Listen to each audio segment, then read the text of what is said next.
Welcome. In front of me I have the OPPO Watch X2 Mini, and I'll be going over unboxing along with a quick look at the watch and also its specifications.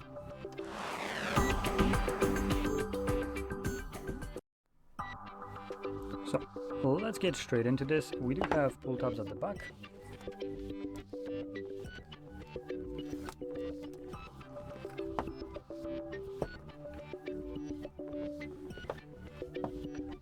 Yes, there it is.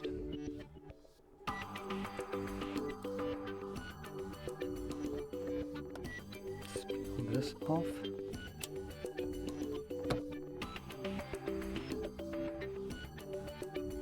I'm not sure which one is the power button, so I'm just gonna hold both of them. One is bound to turn it on. There we go. Let's set it to the side and see what else we got in the box. So we get some paperwork in here. And there we go. So we got quick start guide and safety guide. And basically some barcodes. And here we get our cable, type A to type C, and the detachable charger from it. So this is a cool design. It basically takes a normal type C right here and you can charge it, which also makes it super easy and convenient to maybe carry this with you if for instance you go traveling or whatever. All you need to do is just take a single charger, or even be able to plug this and charge this on the go from your for instance phone. So you can take a type C to type C, plug it in one end here, onto the device, meaning phone, and you can be off charging your device, or meaning watch this time. Now the build of it actually seems very solid. It does have some heft to it. We have rotating crown with a stupidly responsive display. Holy crap, that is like really nice. So that's one. The display right here is a bit on the smaller side with a decently sized bezel, I would say, for a watch like this. So we have a 1.32 inch display with a very sharp resolution of 466 by 466, which basically puts it at, actually I have no clue what the pixel density here is, but it is going to be one of the highest one, considering this is a smaller display while still rocking a same display resolution as some much bigger watches. So anyway, moving on, the device itself is being powered by a Snapdragon W5 Gen 1, comes with 354 mAh battery, and comes with 32 gigs of storage and 2 gigs of RAM. So just a standard kind of specifications for a watch right here. Now one thing that I didn't mention is the display. So this is an AMOLED display with a brightness of 1000 nits. So it can get pretty bright, not as bright as phones itself. So for instance, something like Samsung S25 can get up to like, what is it, 3000 nits? So much brighter than this. But still, 1000 nits should be good enough to view this watch display in direct sunlight. Now, other than that, in terms of price, we're looking at about €220 price tag, and that's about it. Now, one thing that is, which the info that I'm getting, I'm pulling it from, is GSM Arena.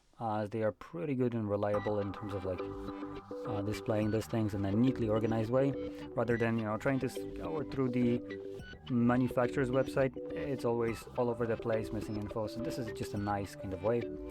But one of the things that it's missing right here is the battery life, so I'm gonna quickly search for that, because one of the nice things is OnePlus slash OPPO slash Realme, more like OPPO and OnePlus, have made the same watch. They are the same company in reality. And you have the OnePlus Watch, I think it's 3, which has a really good battery life. And subsequently the OPPO Watch, I think it's OPPO Watch that they created, it's exactly the same one as the OnePlus one. So these two devices are the same, and both of them have fantastic battery life. So I'm curious how this one compares, considering it does have a smaller display, but also the battery will be smaller. And apparently we're looking at, that can't be right, with the following features. Oh, okay. I always like the asterisk.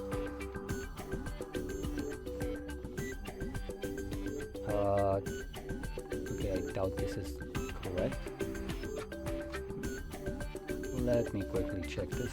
So apparently on OPPO website, oh, okay, I got it. This is the power saving mode. In power saving mode with just the Bluetooth sleep monitoring and outdoor workouts. I think that's what it caters, like what the power saving mode supposed to be.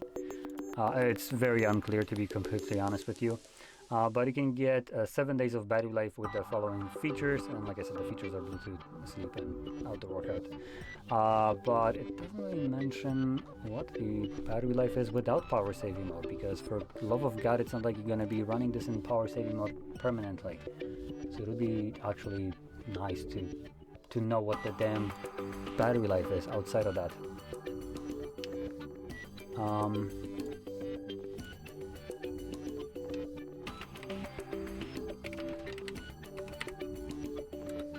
Great, so this one doesn't tell me anything.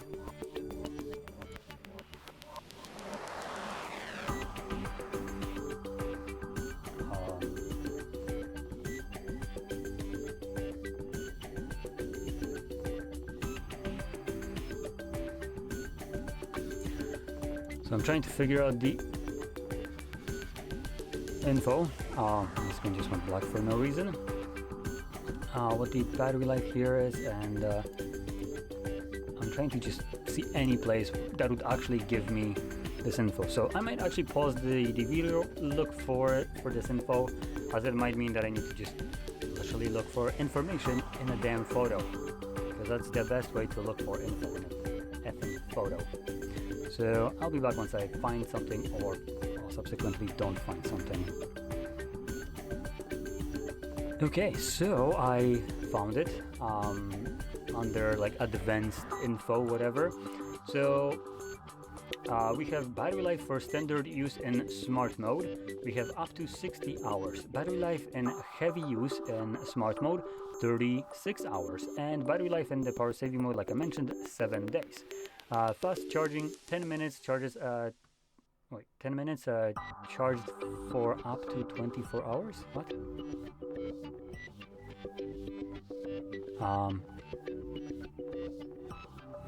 What the hell is this? 10 minutes charge for up to 24 hours of normal use, up to 100% charge in about an hour. Okay, that is like the weirdest way written that I have ever encountered. So 10 minutes gets you apparently 24 hours, which that is insane, actually. That is really good. So up to 100 hours in about an hour. So apparently you just need to charge this device for about an hour to get a full 100% charge, and even 10 minutes gets you a stupid amount of time of usage, which will get you to the entire day. Now, one thing that isn't mentioned here is the up to 24 hours. They didn't tell you how many percent. They told you how many hours, which means absolutely F all, because yeah, I can probably charge it for 10 minutes and put it in the battery power saving mode and get 7 days, and 24 hours out of 7 days, now that doesn't seem that impressive. Now 24 hours out of 36 hours, now that seems a little bit more impressive. So it doesn't mention which mode it's referring to right here, nor is there an asterisk referring that there is any info for that. So generally it means F all. But the thing that does mean something is the fact that 100% is in about 10 minutes, or 10 minutes, 1 hour, sorry. So yeah. Now, one more thing that I didn't mention is the version that I have right here is just the standard like stainless steel, but there is another one, the more feminine looking one with the white leatherish kind of look, and rose gold. The rose gold is actually 18 karat rose gold plated stainless steel. So it looks like it actually has actual gold on it, though it's still just coating. But still pretty nice, nice kind of thing. I want to also check one thing. Does the price differ? And apparently it does not. So both prices are the same. Does the 18 karat rose gold plated stainless steel case refer that it's just a paint job of a color of an 18K karat gold? Because I doubt the price would be the same between just stainless steel and stainless steel covered with 28 karat gold plating.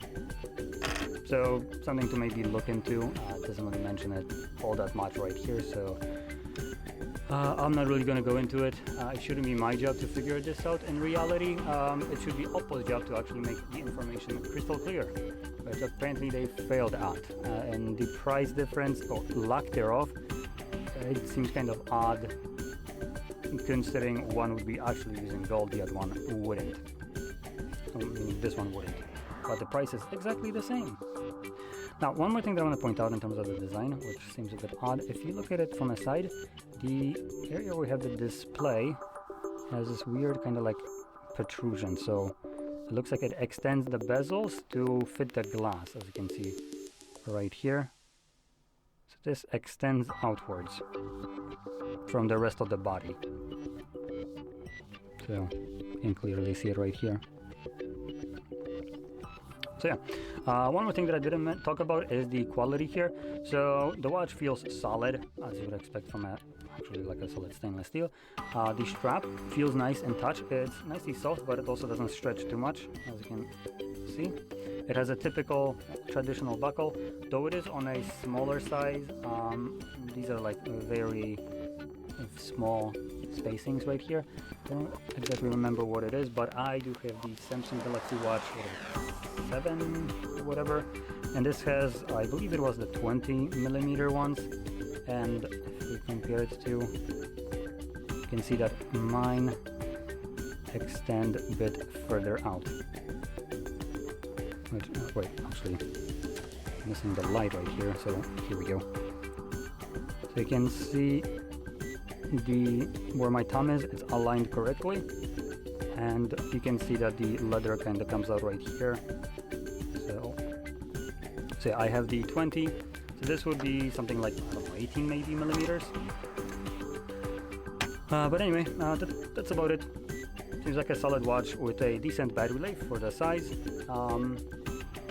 And yeah, that's about it. So if you found this very helpful, don't forget to hit like, subscribe, and thanks for watching.